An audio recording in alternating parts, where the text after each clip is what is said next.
Hi friends, అందరికీ నమస్కారం. Welcome to my channel.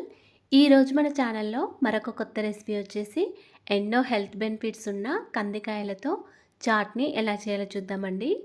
కందికాయలంటే ఇలా ఉంటాయండి. ఈ కందికాయల నుండే మనకి కందిపప్పు వస్తుంది. ఈ కందికాయలు తింటే హెల్త్కి చాలా మంచిదండి. దీనిలో proteins, vitamins, fibre, calcium, phosphorus పుష్కలంగా ఉంటాయండి. అంతేకాకుండా యాంటీ ఆక్సిడెంట్స్ కూడా పుష్కలంగా ఉంటాయండి.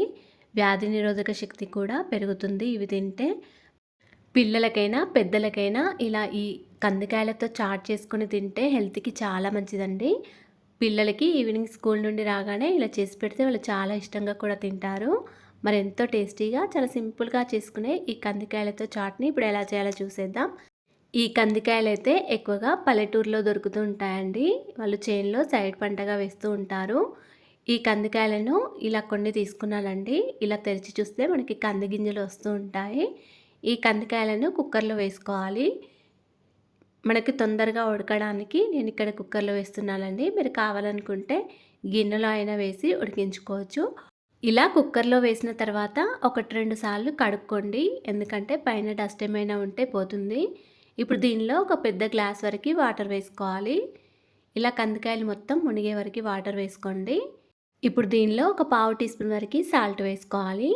ఇలా సాల్ట్ వేసిన తర్వాత కందికాయలను మొత్తం ఒకసారి కలుపుకోండి. మనం వేసిన సాల్ట్ అంతా కూడా వాటర్లో కలిసే విధంగా ఒకసారి కలుపుకోవాలి.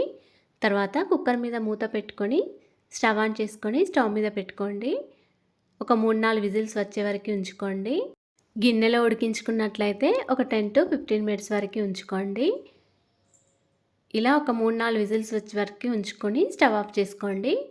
తర్వాత కుక్కర్ మూత పైన ఉండే విజిల్లోని గాలి మొత్తం పోయే వరకు ఉంచుకొని కుక్కర్ మూత తీసేయండి. ఇలా మనకి కందికాయలు ఉడికినవో లేవో ఒకసారి చెక్ చేసుకోండి. కొద్దిగా చల్లారిన తర్వాత ఈ కందికాయలన్నిటినీ కూడా ఒక ప్లేట్లోకి వేసుకోవాలి. ఇలా అన్ని ప్లేట్లోకి వేసుకున్న తర్వాత ఒక్కొక్క కందికాయను తీసుకొని ఈ విధంగా పొట్టు తీసేసి గింజలను సపరేట్ చేసుకోండి. ఇలా పొట్టు తీసేసి గింజలను వేరొక ప్లేట్లోకి వేసుకోవాలి. మీరు చూసుకుంటూ ఈ గింజలను సపరేట్ చేసుకోండి. కొన్ని పురుగులు ఉంటాయి. ఇలాగే అన్ని కందికాయల నుండి పొట్టు తీసేసి గింజలను తీసుకోవాలి. ఈ గింజలన్నీ కూడా ఒక ప్లేట్లోకి వేసుకోవాలి. ఈ కందికాయల పొట్టు పడేయండి.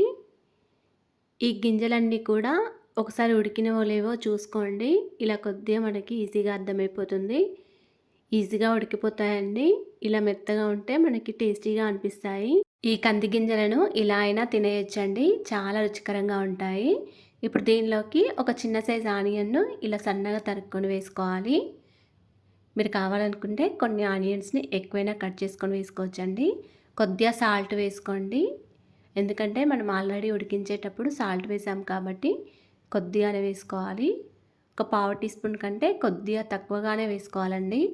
ఇప్పుడు దీనిలోకి ఒక 1/2 టీ స్పూన్ వరకు కారం, కొద్దిగా నిమ్మరసం కూడా వేసుకోవాలండి.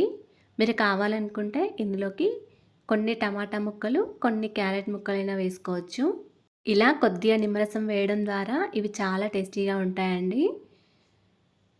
ఇప్పుడు మొత్తం అంతా కూడా ఒకసారి బాగా కలుపుకోవాలి.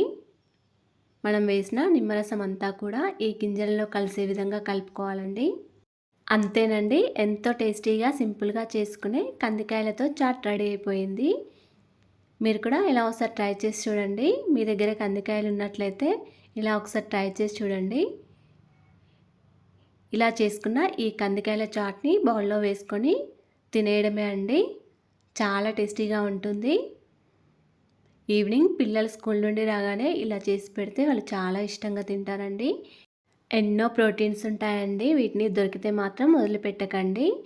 మీకు పల్లెటూరులో దొరికినట్లయితే ఇవి తెచ్చుకొని మరీ ఇలా చేసుకొని తినేయండి. హెల్త్కి చాలా మంచిది. అలాగే ఫ్రెండ్స్, మా ఛానల్ని ఇంతవరకు సబ్స్క్రైబ్ చేసుకోకపోతే సబ్స్క్రైబ్ చేసుకోండి. అండ్ లైక్ చేయండి, షేర్ చేయండి. ప్లీజ్ మా ఛానల్ని సపోర్ట్ చేయండి. Thanks for watching.